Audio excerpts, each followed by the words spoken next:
Hello everybody, this is Dragyn here. Welcome to the Dragyn's Den. Pull up a seat. There are a variety of drinks of your choice. Today, whatever time zone it is for you, I'm drinking coffee. So, whatever time zone you're at, judge me or praise me for coffee. Yes. Hi!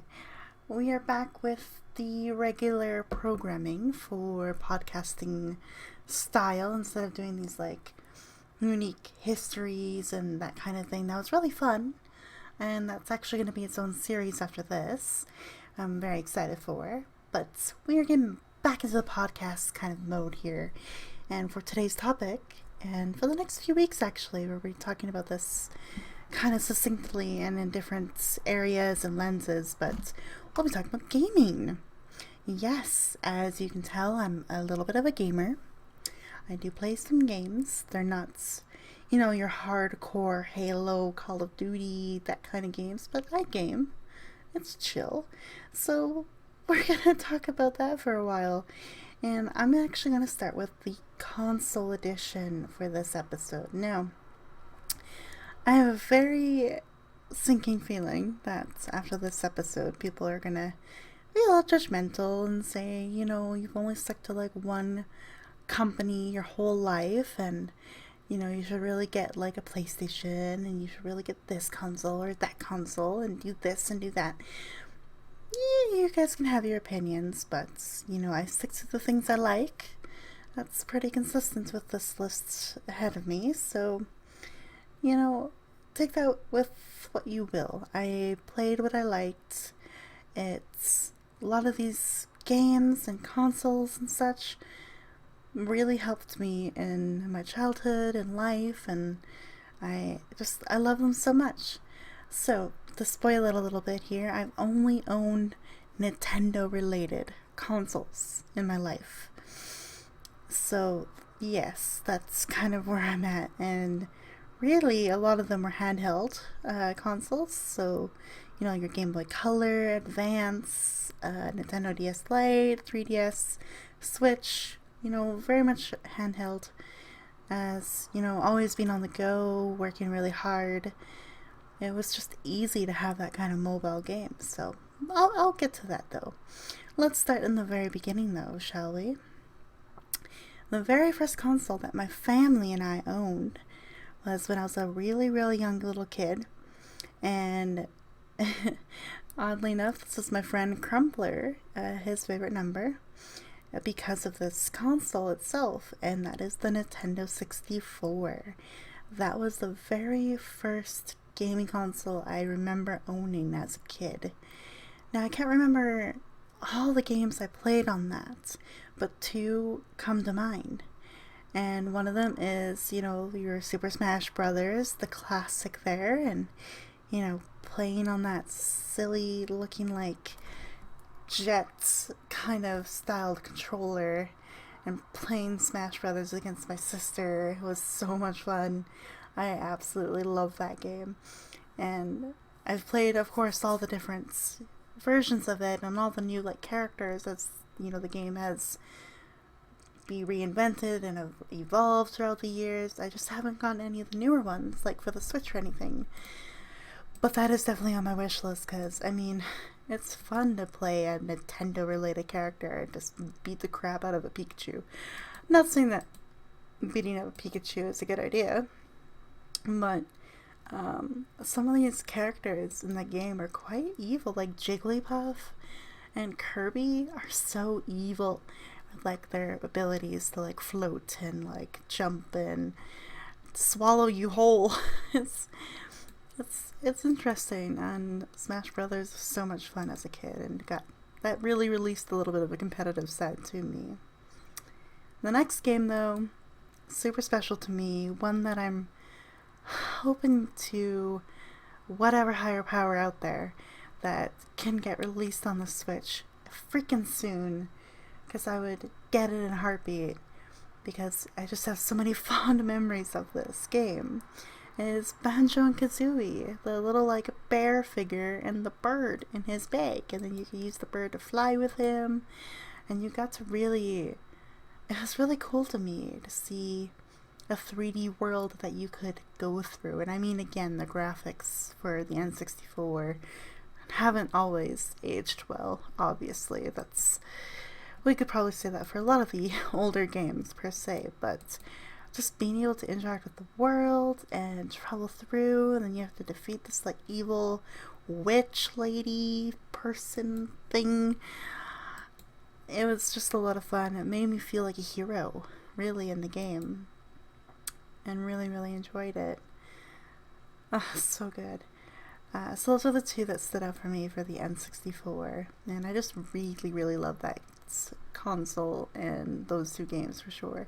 I think we did have a couple other games, but again, I'm talking about my memories down to like back when I was like really young, like 7, maybe 6, 7 years old, like just really, really young. First moved to a new city to kind of speak to my childhood a little bit, and we needed to keep us entertained. It was hard to make new friends, and my parents were quite nice and got us that N64, and we loved it so much.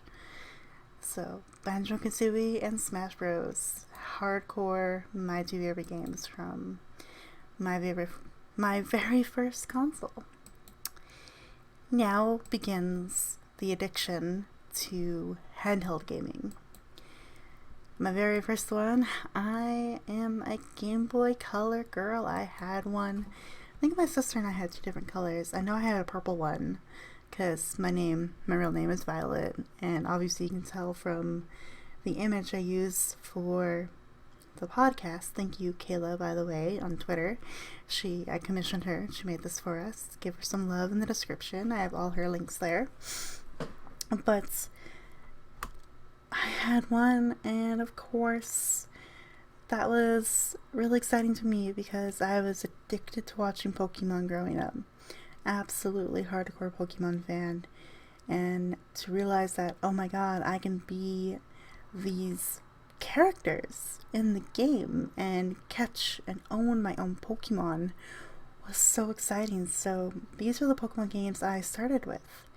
I got Pokemon Red because I am definitely a fire starter fan for pretty much all the games. I'm going to tell you that right now. The fire starters are my niche for most, but there's a couple games I think I picked the water type for, so I'll definitely reveal those to you a little bit. But Charmander was my boy, and I love Charizard, especially in the actual Pokemon series, and how he was sort of that rebel Pokemon for Ash, like refused to listen to him, and then there's really heartwarming moments where they get closer together, and then Pokemon, so many memories. We'll not go down that lane. We'll stick to the gaming part of it. And then we also got Pokemon Yellow to share between my sister and I, so having that Pikachu walk out beside you or behind you and you travel through the game was something I was like, oh, it's just like the show. Ash's Pikachu doesn't like being in a Pokeball, and my Pikachu doesn't like being in a Pokeball. And so you really felt like you could follow Ash's journey while being the person in the game. So it was so cool. I was so fascinated by it. It was amazing. And just that, I have so many fond memories. And I even remember like having a friend, I say friend, but he really worked for my mom, so he was a few years older than I was, of course, when we had these games. Trying to teach me all the secrets to how you can get like Mew and Mewtwo in the game, and you only can go down this certain path to find these Pokemon. We were hardcore into it, basically, long story short. But I was a Pokemon Red, Pokemon Yellow fan. I think my sister had Pokemon Blue for hers, and then we shared Pokemon Yellow basically, so a lot of fun there. A few other things that we had for Game Boy Color. There was the trading card game, so Pokemon TCG. They had a game so you can actually play the Pokemon cards, because also growing up we were that into Pokemon and had the Pokemon cards. And so I know many people, when it comes to Pokemon cards, just doing a random little tangent here, that they collected them, loved them, that's all they did with them.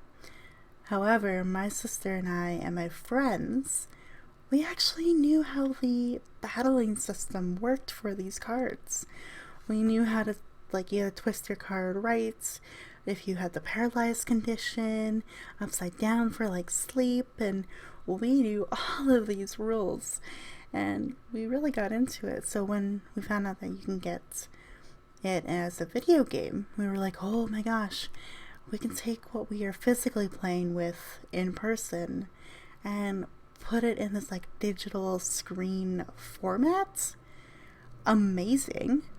And it was a really lot of fun. So we had that for Game Boy Color as well. And Yu-Gi-Oh! Was a Game Boy Color game. I can't remember the full proper title at this moment because, again, many years ago we had this little console, but those are the four I remember absolutely being addicted to when it came to our little Game Boy Color. Then, we're going to follow a trend here. I'm just going to say for the next two consoles, handheld consoles, we really only got them to follow the Pokemon release, like the Pokemon game releases. So here we go. We got a Game Boy SP.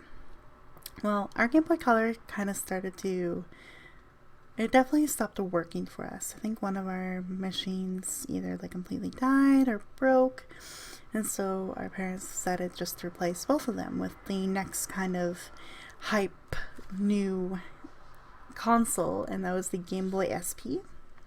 So that was, if you guys don't remember that, so the Game Boy Color is like a longer kind of vertical rectangular console handheld. Then the SP though was like this cute little like square one that had like a flip. It was like a flip phone. So the top of the, when you open it up, the top part would be the screen, and then the bottom part of it would be your controls. So this is tiny little like square, cute little freaking Game Boy SP that the screen brightness sucked for it, absolutely. They did not really nail screen brightness until later editions and consoles. But you can get like the little reading lamp. So a lot of people get reading lights for books and for stuff like that. I definitely remember my sister and I getting a light for our SP so we could play the game in the dark. Late at night when we were supposed to be sleeping. But rebel childs, here we are. So the Game Boy SP though, we got Pokemon Silver. Well, I got Pokemon Silver.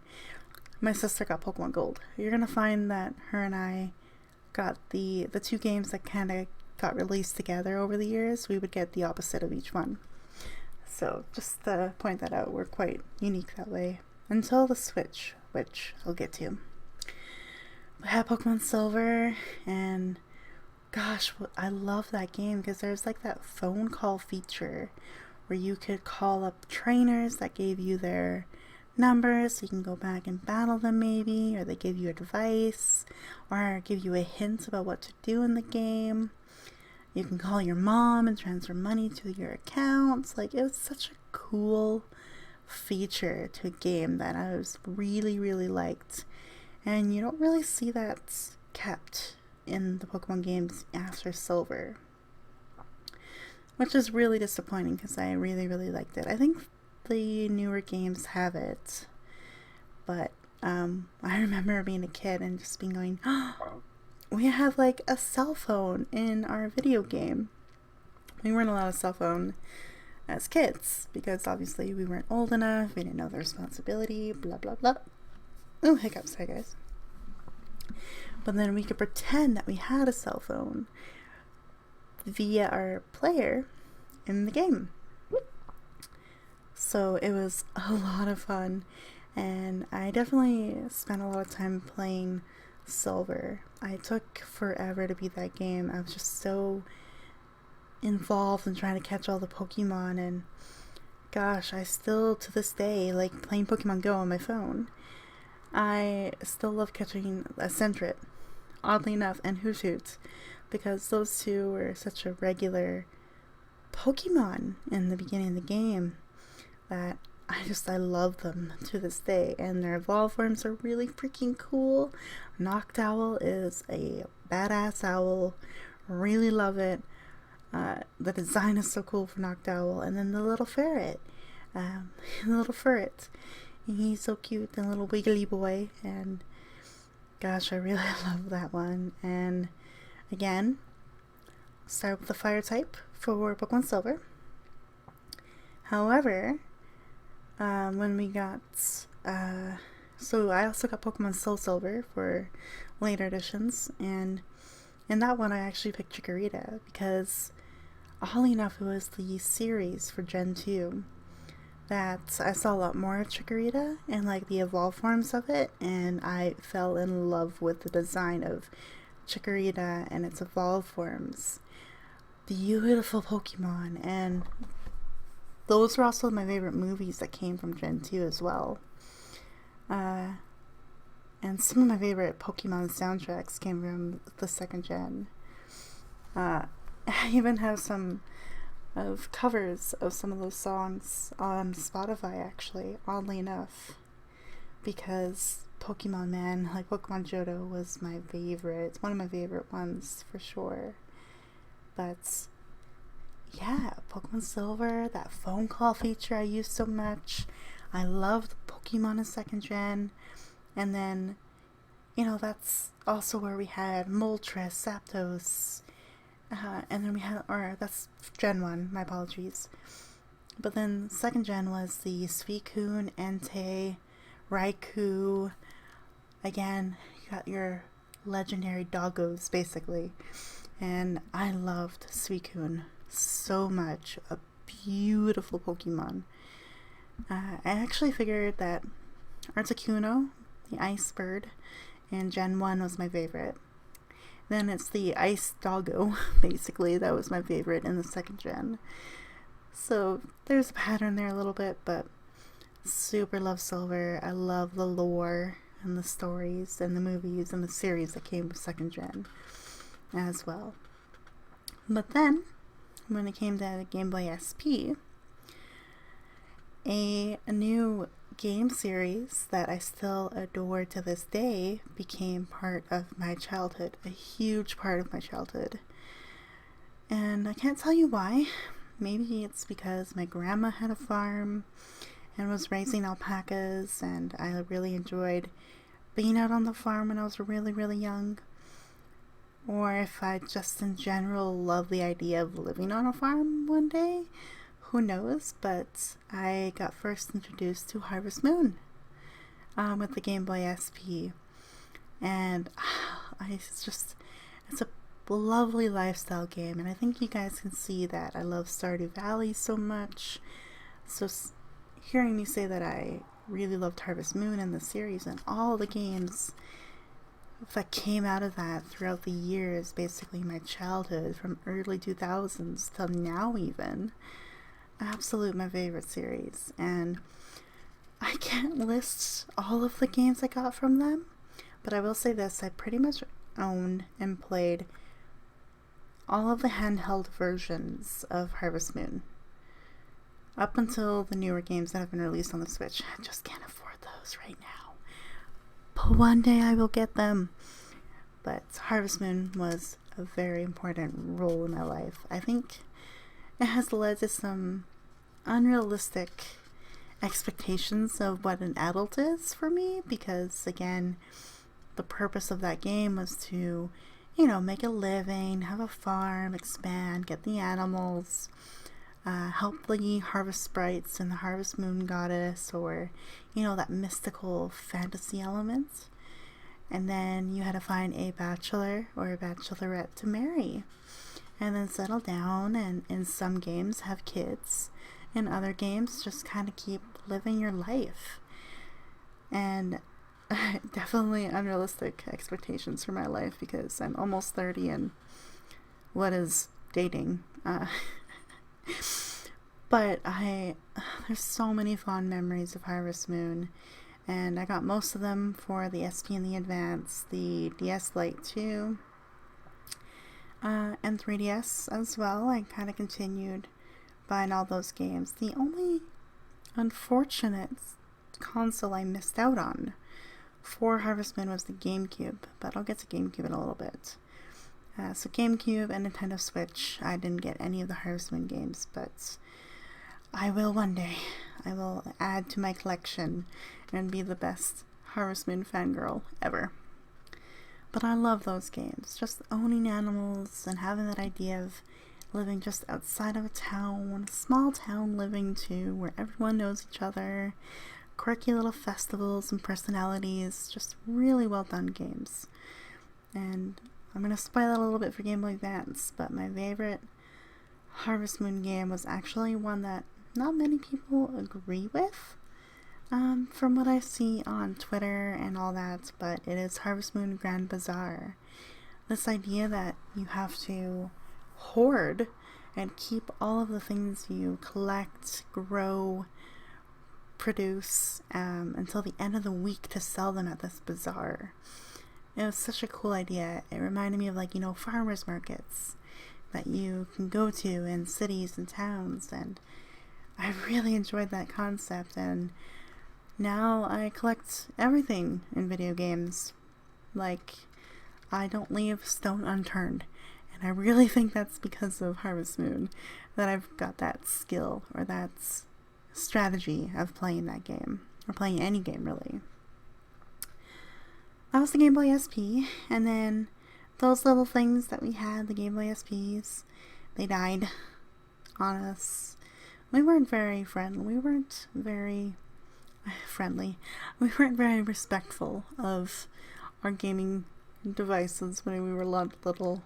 We just kind of took them everywhere, played them everywhere. They would drop, we would break, just all of that jazz. And then parents realized, you know what? There's another game coming out for Pokemon right away, so we'll get you the Game Boy Advance. That is the next handheld console I got, is Game Boy Advance. When I say handheld consoles, I mean it. But for Game Boy Advance, we got this for the 3rd gen of Pokemon. Oh, sorry, burpee. And so for that one, again, I picked Pokemon Ruby, Red. That's kind of the theme for me for most of my Pokemon games.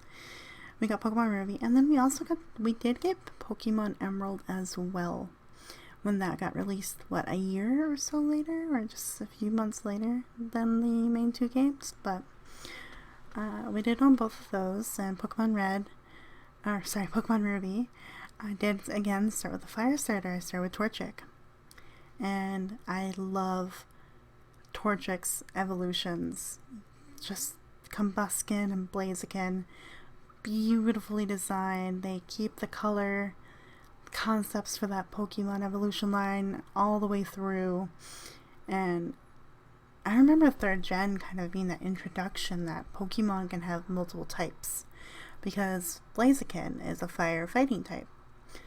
And the first time Combuskin learned Double Kick, I was like, wait a minute, that's not a fire attack.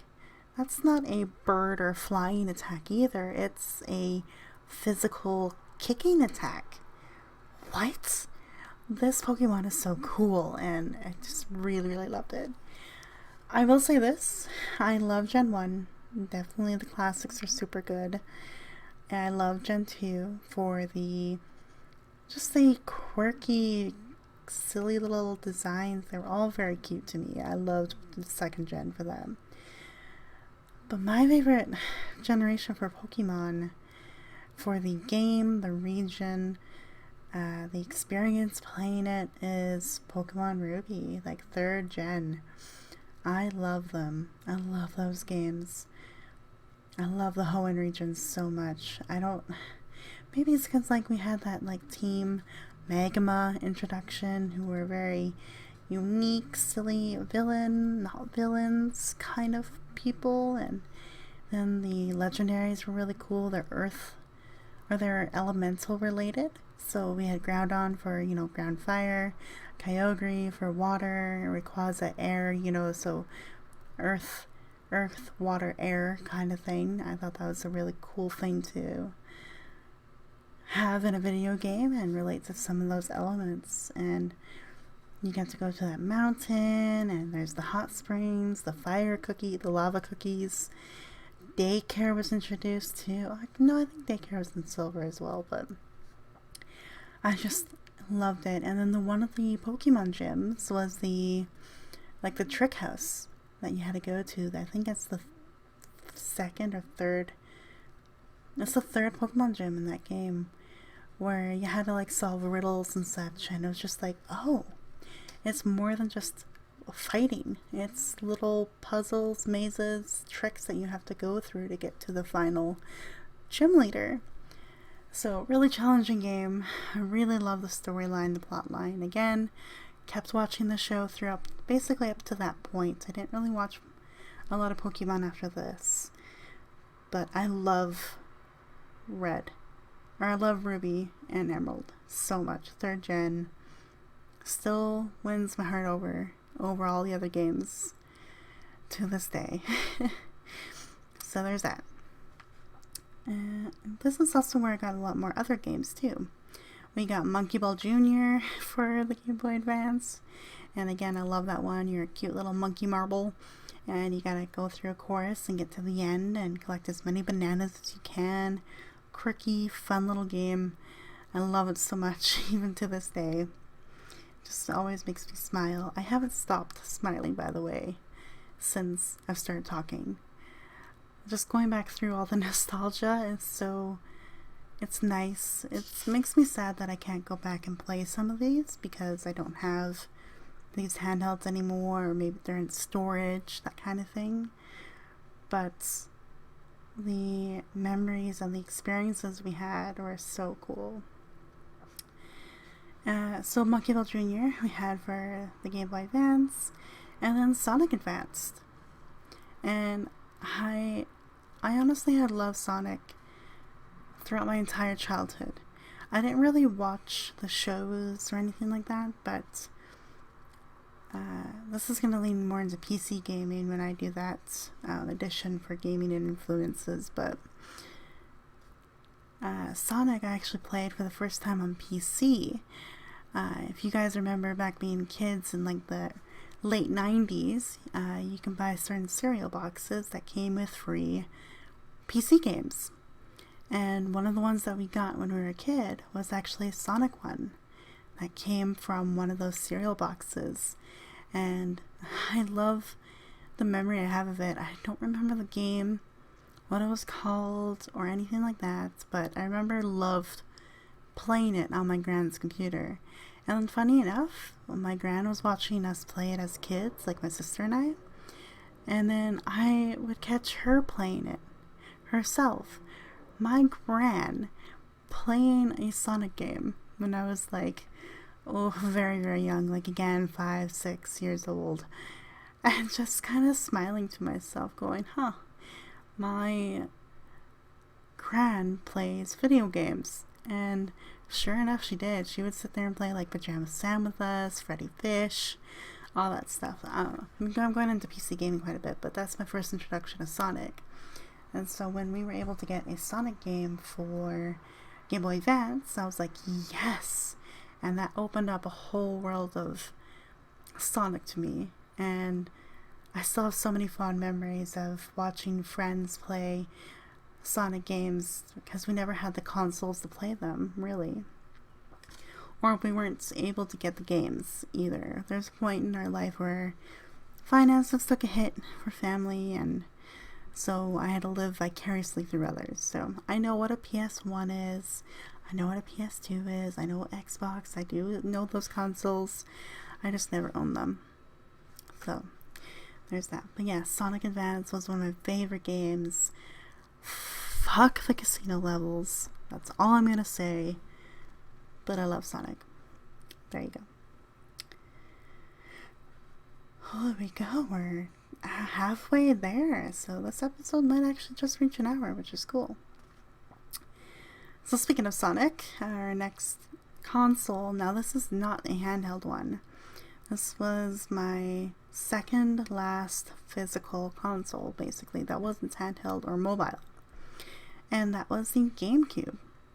So we actually got a GameCube shortly after we went on a trip to British Columbia. We went to Invermere. My aunts and uncles now at this point own cabins out there. And so we really loved the GameCube that my cousin Max had. And we were watching him and trying to help him play Luigi's Mansion on it. And my mom, seeing us get so excited and wanting to play this, and even she got into the game. Which for us as kids, she was always judging us about the games that we played and how long we were on our games for. To see her get really involved into a video game like Luigi's Mansion was so weird. Like, if you think yourself, like, let's say you're 10 years old, and you look up to your parents and say, whoa, they are really getting into this game. Wait, my mom likes games? What? You definitely get that kind of shock feeling a little bit. And, words. Shortly enough, after we got back from that trip, we saved up and got us a GameCube. And we got a bunch of games for the GameCube. I don't have all of them listed here, but obviously one of the first ones we got, because we never saw our cousin beat the game. We basically helped him beat the baby level in the game, and that's as far as we watched. So we got Luigi's Mansion for ourselves and played all the way through it. And so many fond memories of that, like the quirky little professor in the game, using a vacuum cleaner to suck up ghosts was so weird, but then, you know, you watch Ghostbusters and that's basically what they do, so fair enough. And realizing that, like, the game made me laugh more than it made me scared as a kid, because it's just quirky little Luigi trying to find his brother Mario, and his little mannerisms were so funny to me as a kid, and they still are to this day. I can go back and watch a Luigi's Mansion playthrough and just giggle the entire time, especially the over-dramatic hand shaking before he twists the doorknob and opens the door. So good. So good. I love Luigi's Mansion so much, and I'll be playing Luigi's Mansion 3 on the Switch here in a little while. But, yeah, we got Sonic, we got Luigi's Mansion right there. We got Sonic as well.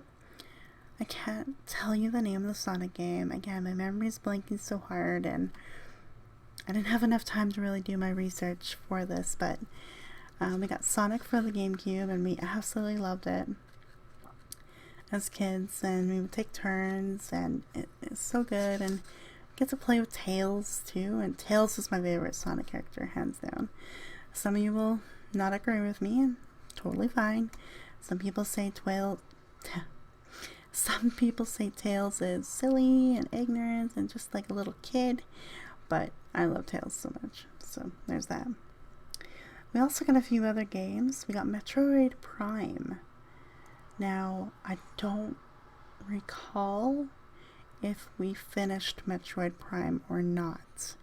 I remember really getting into it and going, oh, I get to pew pew pew people and shoot them. Yes, I love it.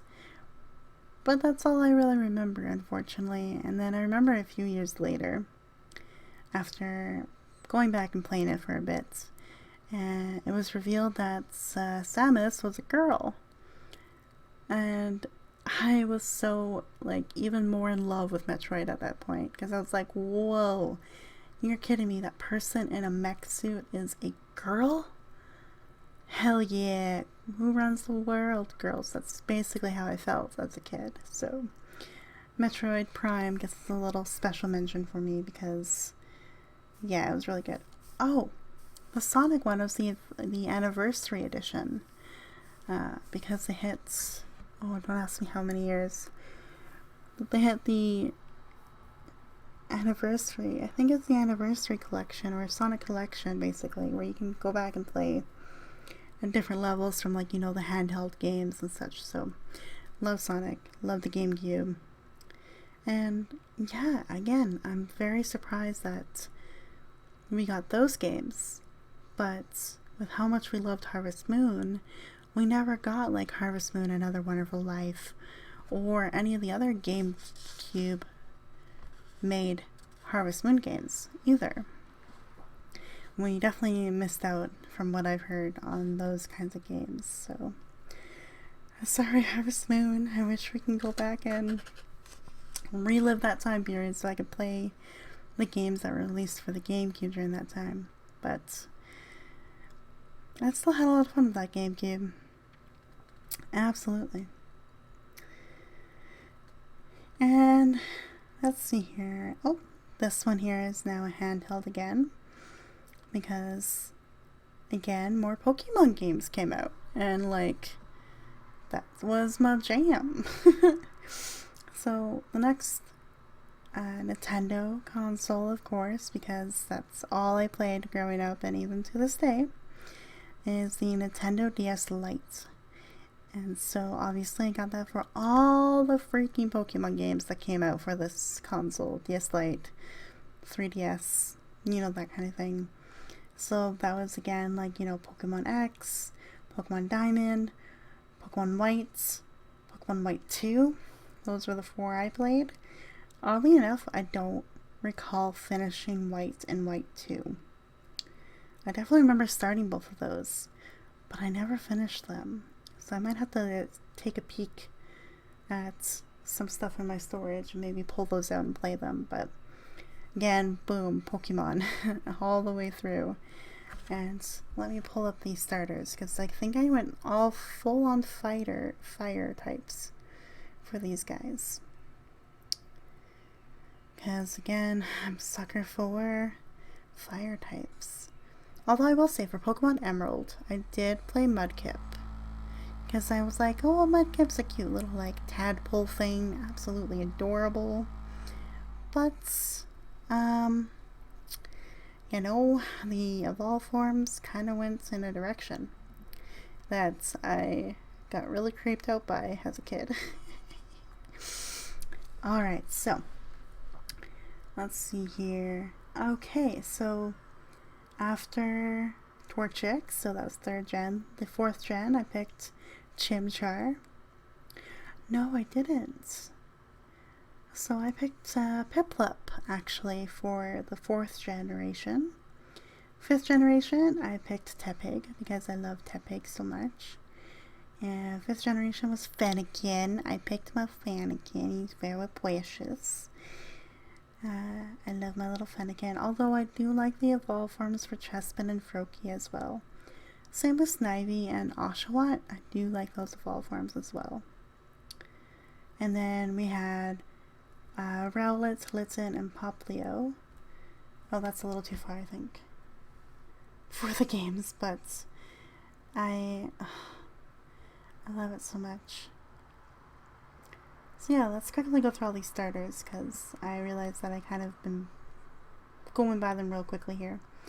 So Gen 1, definitely I'm a Charizard girl through and through, although Blastoise was really cool.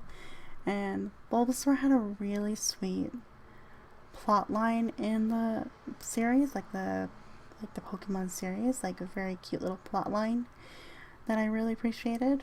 But Charizard was still my boy through and through. Pikachu for Pokemon Yellow, of course. And then Generation 2, I went with Cyndaquil at first, and then I replayed it and did Chikorita, because of the movies and the series made me fall in love with Chikorita and its evolved forms. So there you go, I played both of those. Never went back and played as Totodile, but I do appreciate the evolution forms for Totodile. I like Croconaw and I don't remember the last one, but very cool designs. Then Gen 3, I went with Torchic, Fireboy all the way, and then Emerald came out and I played Mudkip, because Mudkip was a cutie patootie, but did not like the evolve forms for Mudkip. I'm very sorry, Mudkip. I could have went with Trico. Trico did have some cool evolve forms in the end, but the one that won the most in Gen 3 for me was Torchic, hands down. Then next here for Pokemon Diamond and Pearl, so I got Diamond for this series, I went with Piplup because I oddly had enough a fascination for penguins back then, so there you go, I got Piplup. Then it was for Pokemon Black and White, so I went with Pokemon White. I picked Tepig for both White and White 2. Because Fiery Boys for the win. Then came Pokemon X, and I went with Fennekin because Firefox with psychic abilities. Hell yeah! So I really love that idea. But Froakie and Chespin are precious too. And then I might as well keep going here. So with Pokemon Sun and Moon, I did get Pokemon Sun for the 3DS. And I went with Rowlet. So I didn't go with Litten. And I didn't go with Poplio because my favorite animal ever is an owl. Owls are my favorite, so I had to go with Rowlet, and I was not disappointed. Rowlet's evolved forms are fucking precious. I don't care who you are, they're so cute. Then I got Pokemon Sword for the Switch, and that was the very first Switch game I bought and played all the way through. And my Pokédex is so close to being completed. It's so hard to complete Pokédexes, but I'm very close to Pokemon Sword. For that one, I actually went with, I went back to Fire-type Scorbunny. Because no, I didn't. Because when I got this last year for Pokemon Sword, I was in such a state mentally that I completely related with Sobble, the little crying boy, and so I got Sobble. But I was not disappointed. His evolved forms are badass. So there's that. I had to quickly go through all that because, as you can tell, I got a 3DS and a Switch, and so I got those games, and there you go. Pokemon has been complete. So yeah, DS Lite was mainly Pokemon for all of that. Harvest Moon games as well, like Harvest Moon DS, Harvest Moon Cute. I think that's when Grand Bazaar came out as well, and a few other like Harvest Moon titles came out for that console. Then came Rune Factory, and I was blown away by Rune Factory. The fact that you could take my fantasy interest, because I loved fantasy books at this age. I read a lot of... this is when I started reading the Sword of Truth series by Terry Goodkind, which I talked about in a previous episode about books and influences. So check that out to hear more about Sword of Truth. But I was like, whoa, this game is like Harvest Moon meets all these fantasy fighting monster elements, and you can have that both in a game with a unique design style. And I know some people complain about the design for Rune Factory, but the game is so cool, very mystical, very mysterious. I love that game. It's the only one I got. Rune Factory 3, I think, or 4. One of those two. And ever since then, every time I go to a game store, I try to browse for any Rune Factory game. Any. So I can play it again. Because it was really cool. And how there wasn't really animals you can buy and raise. You had to like befriend a monster in the caves, and then that monster can produce your wool or produce your honey.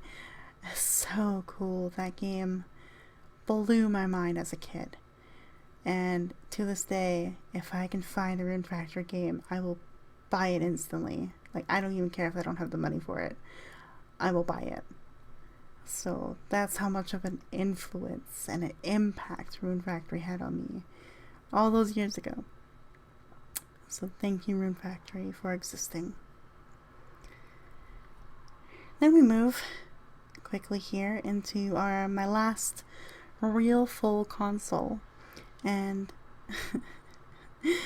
you guys are gonna laugh, but it was the Wii. Wow, my family got a Wii for us, and part of the reason was for the fitness aspects to it.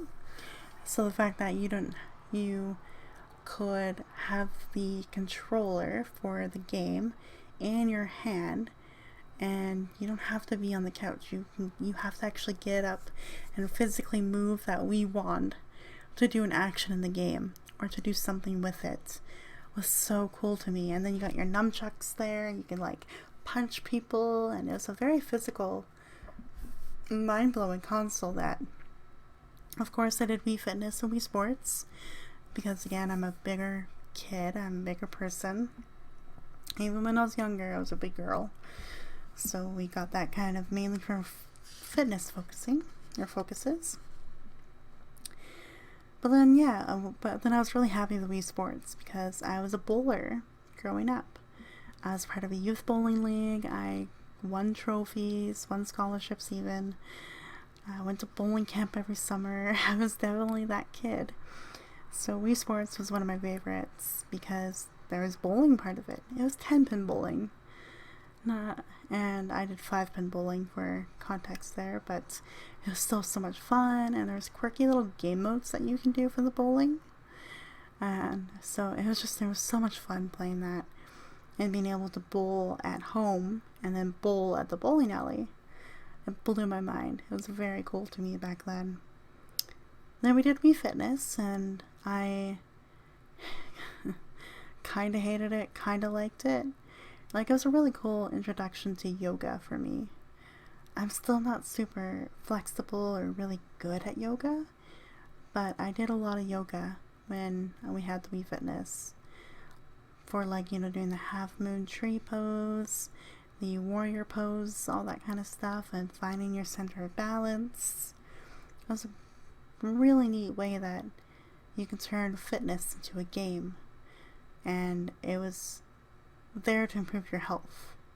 And it just was kind of cool that they combined my favorite thing growing up, video games, into a fitness routine. So very, very cool. The only other game I remember, we got like the Wii Party. I think we got Sims at one point as well for the Wii. But the other one that I remember playing is Sonic and the Arabian Nights. Oh, that title, I think it's that. And what's very funny about that game is my sister and I, we got through the tutorial of the game, and then we stopped playing for a while. Then we went back to it, forgot how to do everything from the tutorial, and cue like hours and hours of frustration trying to figure out how to play this gosh dang Sonic game. And from my understanding, for the other Sonic games that were released for the Wii, the controls were a nightmare for the Sonic Wii games. Just the different little maneuvers you had to do with your hands, and like the nunchuck, and if you didn't do it specifically enough, they wouldn't do it. And it was a lot of jerking the Wii one to get Sonic to do his attacks, so very funny motions all around, but awfully played. We never beat that game. We could barely get through like a few of through the levels and such, so I put it on my list though because, I don't know, I still enjoyed it, and it was kind of a cool world travel-y kind of game for us to play for Sonic, but not super successful really in the end. The next console on my list here, we go right back to handheld gaming for the next two here, the last two really for us, and for me in my childhood, and we got the Nintendo 3DS. Now this came with a lot of games. I can't really go through all of them with you guys right now. None of them really stood out to me, but of course there's a few that did. One was Pokemon Sun. Now I'm going to admit something. I didn't get Pokemon Sun right when it came out. I got it quite a while later. And I think I actually, oddly enough, I didn't get it until last year, in 2020.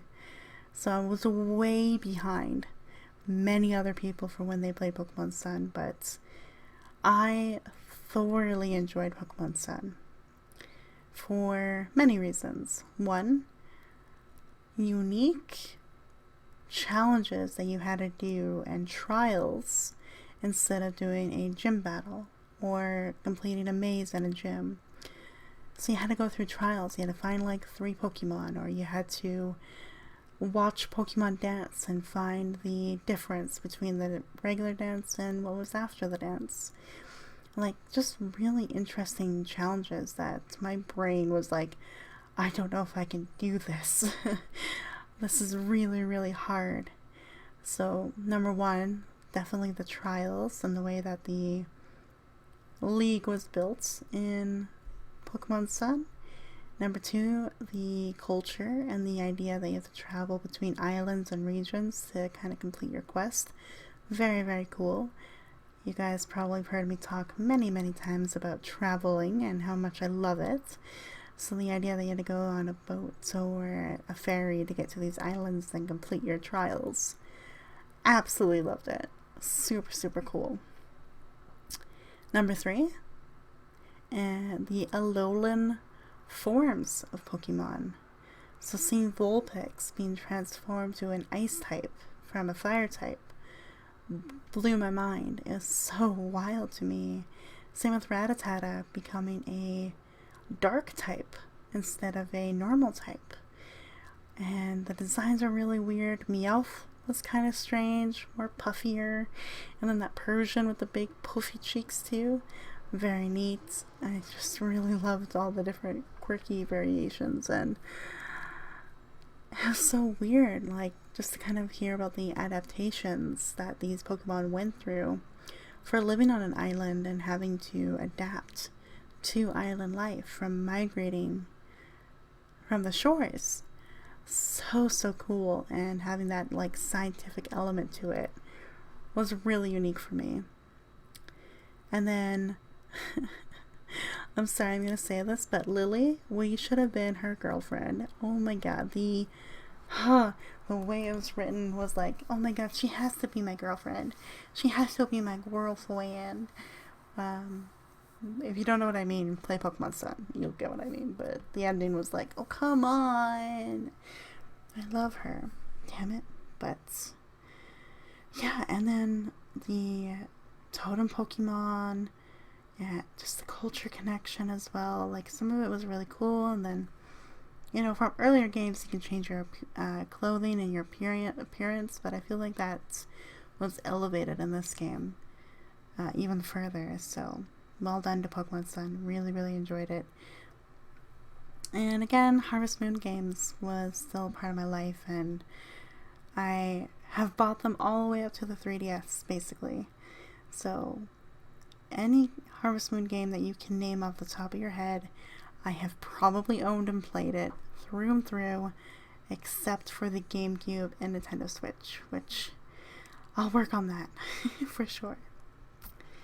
But yeah, 3DS is really cool. That 3D feature was very neat, and all the hype.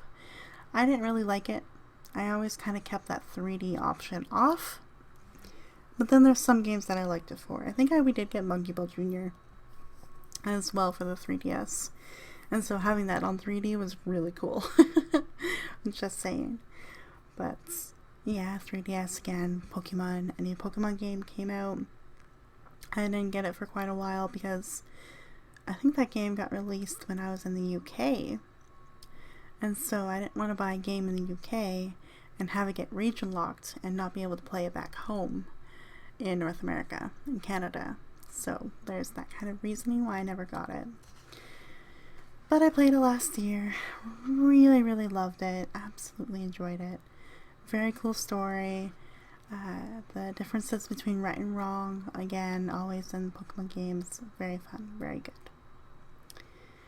Now comes to the last but not least, as it is my main gaming adventure right now. I haven't done a lot of PC gaming because I've been glued to my Switch, but Nintendo Switch. I bought it off Marketplace, Facebook Marketplace, last year or earlier this year.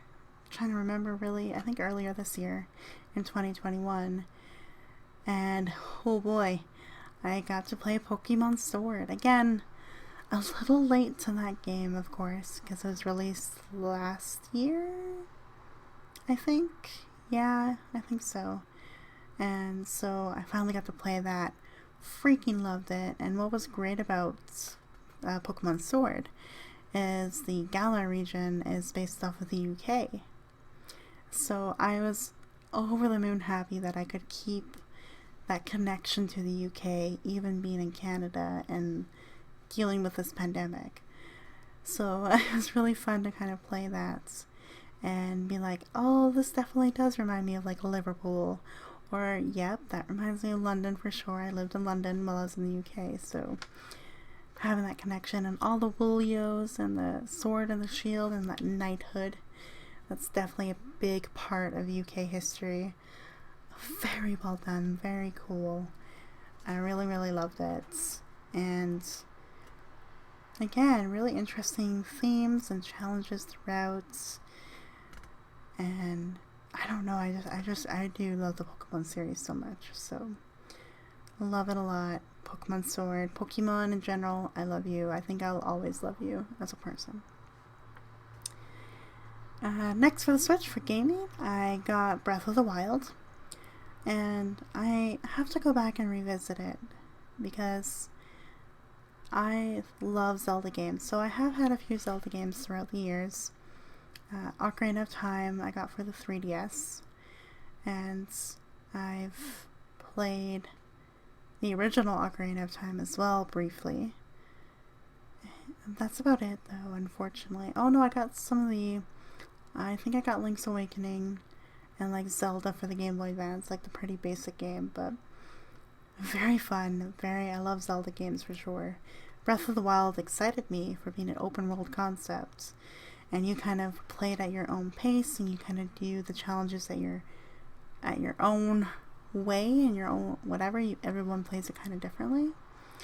However, that made me feel lost quite a bit during my introduction to it, so I haven't really picked it up again, but now that I'm kind of done with Pokemon Sword, I've played other games quite often on my Switch. I might go back and revisit Breath of the Wild and see if I can pick it up again. So that might be a thing here in the future. Then I got other fun, quirky games, like I got that Tetris 99 or whatever it was, and the Sonic 35 or something like that, or maybe I'm reversing it. So I got those free games. I got Pokemon Cafe because it's really cute and charming, and I love it so much. Then I got Monopoly. I have Monopoly on my computer, and I got Monopoly on the Switch because sometimes you just want to beat some computers at a financial real estate game, you know? So I love Monopoly. Always been part of my childhood, again, as a board game, and now on my computer and to go on the Switch. So love Monopoly so much. My latest addiction, though, and the reason why I have not put down my Switch for like long periods of time, I'm always on it daily, is for Animal Crossing New Horizons. Oddly enough, lovelies, I had not played an Animal Crossing game until this point. And first of all, how dare I? I love it. All the quirky little villagers, the personalities, their birthdays, the way you're developing a town on an island. Oh my god, I fell in love with this game. And I'm actually... So, most games I don't try to 100%. I'm not that kind of person. I'm not a completionist. I play for the experience and the memories, and if I like it, I'll replay it again. Or if I'm just satisfied with the experience, then I'm good to go. However, I am definitely into the collecting mood when it comes to Animal Crossing. So it's funny, when a new month comes, so we are just into July now, and so when a new month comes, we have new critters to catch, new fish to fish, and new deep sea creatures to dive for. and I go hard every month trying to get all those things to collect them, because I didn't realize that that was a thing when I first got the games. I kind of missed out in March and April for this collecting aspect of the game.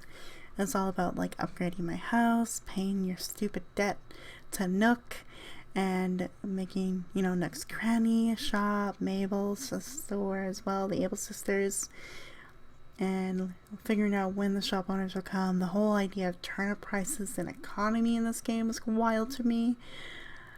So I never really got into the collecting part until just a couple months ago. And now I'm fully invested, and I am working really hard to catch these bugs and fish, because I really love this game.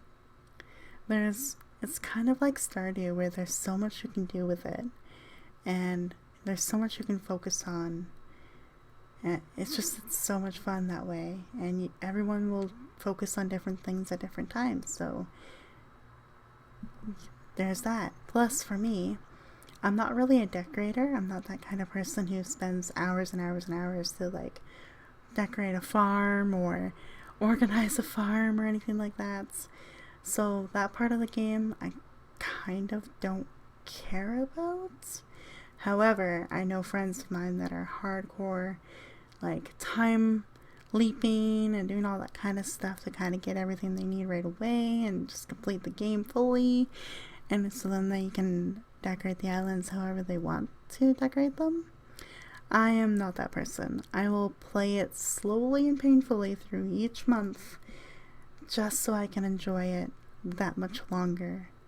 So Animal Crossing New Horizons, I love you. Your quirky little events, your bug catching contest, fish catching contest, buying rare rugs from Sahara and all these other people. It's so much fun. I absolutely love it. And that is my journey with consoles, guys. Started out with the Nintendo 64. I've had the Game Boy Color, Game Boy SP, Game Boy Advance. Got ourselves a GameCube after seeing my cousin play Luigi's Mansion in Vermeer. Then got the Nintendo DS Lites. We got ourselves a Wii and had fun with the fitness apps, more of it on that part than anything else really. Then the Nintendo 3DS for Pokemon Sun and Harvest Moon games. And finally with the Nintendo Switch, where I am absolutely in love with my Nintendo Switch Lite. I really should say Lite, because I didn't get the full Switch. I got just the handheld one. So there's that. I am a Nintendo fan, absolutely through and through. Maybe not a full hardcore Nintendo fan like some of you are, but I'm enjoying the experiences I've had. These games got me through so much of my life, and they continue to get me through a lot in my life. So thank you, Nintendo, for some pretty amazing console developments over the years, and I can't wait to see what else will come out. And I know we're looking forward to some new Pokemon games coming out, some remastering of Pokemon Diamond and Pearl, and we have the Arceus game coming out for Pokemon 2, which I can't wait for. And it's just exciting to see where gaming will go. I appreciate how much that it's become a pretty almost acceptable life now. Like, if you're a gamer, you're almost cool.